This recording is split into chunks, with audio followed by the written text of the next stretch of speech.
তো আমরা ওইখান থেকে কেবল কার থেকে ঘোরাঘুরি করার পরে এখন আমরা আবার অন্য সাইডে চলে আসছি। এটা হলো বাচ্চাদের খেলনার সব কিছু এখানে আয়োজন করা আছে, পিছনে নাগরদোলা আছে দেখতেই পাচ্ছেন। আর এখানে যে মিউজিকটা বাজছে ভাই, অনেক ডেঞ্জারাস মিউজিক, ঠিক আছে। লাইটিংয়ের সঙ্গে মিউজিকটা শুনলে আসলে মনের ভিতরে এমনিতেই অটোমেটিকভাবে ড্যান্স চলে আসছে, খুব সুন্দর।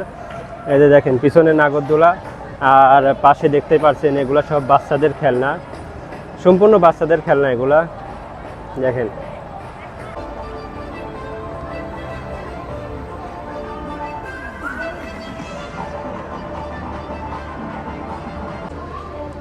এই পার্কটা অত বেশিও বড় না, একদম ছোট পার্ক। আমরা যে সাইডে ছিলাম ওই সাইডে কেবল কারের সিস্টেম করেছে, আর এই সাইডে বাচ্চাদের খেলনাপাতি সব। এই যে দেখেন পিছনে নাগরদোলা প্লাস সব কিছুই নাগরদোলাই আর কি, বাচ্চাদের খেলনা সব কিছুই এখানে আয়োজন করা। অতটাও বড় না, একদম ছোট পার্ক। আর এই সাইডগুলা ঘুরতে গেলে আপনি পুরোপুরি ঘুরলে আর কি বিকালবেলা আসলে বিকালটা আর কি এনজয় করতে পারবেন। তারপরে অনেক সুন্দর, ঠিক আছে, সব কিছু মিলে অনেক সুন্দরই আছে। এই যে দেখেন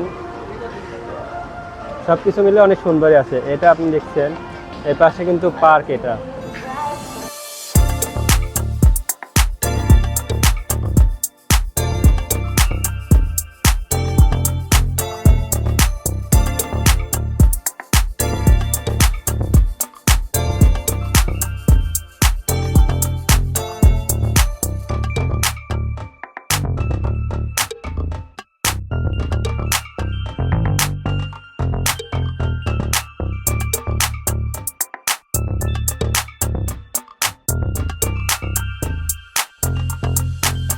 তো গাইস পিছন দিয়ে সমস্ত জায়গায় ঘোরাঘুরি শেষ।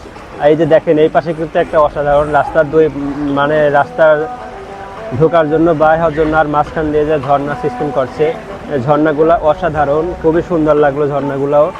আর ছোট্ট একটা পার্ক, বেশি বড় না, জাস্ট নাগরদোলা আর কেবল কার এখানে একটা সৌন্দর্যের জন্য এটাই। আর এই পার্কটার নাম হলো ফান পার্ক, এটা মালয়েশিয়ার রাওয়াংয়ে অবস্থিত। এই যে দেখেন এখানে একটা আছে ফান পার্ক, ঠিক আছে। আর এই পাশের যে এটা হয়, এটা আমি দিনের বেলা একটা ভিডিও করে রাখছিলাম, সেটা আপনারা অবশ্যই দেখছেন। এখন রাত হয়ে গেছে জন্য ভিতরে বন্ধ, ওইটা দিনের বেলা গোসল করার জন্য। আর এই যে দেখেন পিছনে যে হয়েছে, আমরা এখন অলরেডি বের হয়ে চলে যাচ্ছি, ঘোরাঘুরি শেষ। আর দিনের বেলা আসলে অতটাও এখানে মজা লাগবে না, রাত্রিরে সন্ধ্যার পরেই জাস্ট সন্ধ্যা থেকে রাত 10টা পর্যন্ত এই পার্কটা খোলা থাকে। এখন আমরা এখান থেকে বের হয়ে যাচ্ছি। সো ভিডিওটা কেমন লাগলো অবশ্যই জানাবেন, আর লাইক কমেন্ট করতে ভুলবেন না।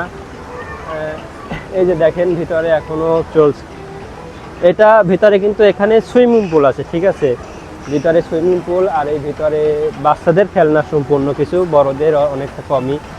বাচ্চারা সুইমিং করতেছে, প্লাস খেলনা আছে, খেলনা নিয়ে সব খেলাধুলা করছে। এটা এর ভিতরে, আমরা এখানে যাইনি কারণ এই যে দেখেন পানি ছেড়ছে। এখানে আসলে পরে মানে গোসল করার গেট আপ নিয়ে আসবেন। আর এখানে ঢুকতে কিন্তু আমি বলেছি আপনাদেরকে, এখানে ঢুকতে এক একজনের 20 রিঙ্গিত করে খরচ হবে। আর এখানে ঢুকলে কিন্তু গোসলের গেট আপটা অবশ্যই নিয়ে আসবেন। সো আজ এই পর্যন্তই, ভালো থাকবে।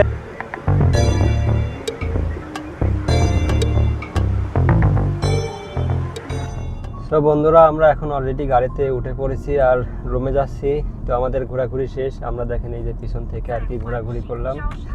সো আজকের ভিডিওটা এই পর্যন্তই। ভিডিওটা ভালো লাগলে লাইক কমেন্ট শেয়ার করে দেবেন, আর চ্যানেলটা অবশ্যই সাবস্ক্রাইব করে দেবেন। ধন্যবাদ সবাইকে, দেখা হবে নেক্সট কোনো ভিডিওতে।